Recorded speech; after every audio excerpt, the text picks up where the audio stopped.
Seekor anak harimau Sumatera ditemukan mati di kebun warga di Kampung Penarun Lama, Kecamatan Penarun, Kabupaten Aceh Timur, Rabu 22 Februari 2023 sekitar pukul 9.30 pagi.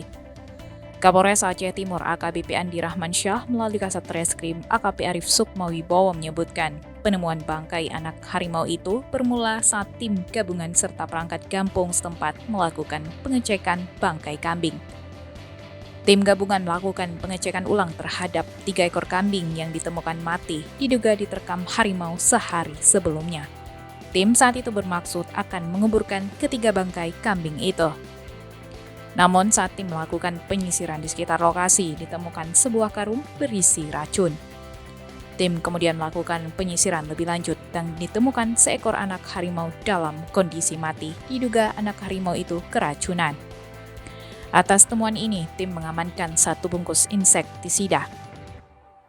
Kata Kasat Reskrim, pihaknya juga akan berkoordinasi dengan Balai Konservasi Sumber Daya Alam Aceh. Atas peristiwa itu, pihak kepolisian saat ini sedang melakukan penyelidikan. Sebelumnya diberitakan 3 ekor kambing milik Syahril, warga setempat mati diterkam harimau Selasa 21 Februari 2023 sekitar pukul 15.30 siang. 1 ekor ditemukan mati di dalam kandang dan 2 lagi ditemukan mati di area ladang dengan kondisi badan terkoyak.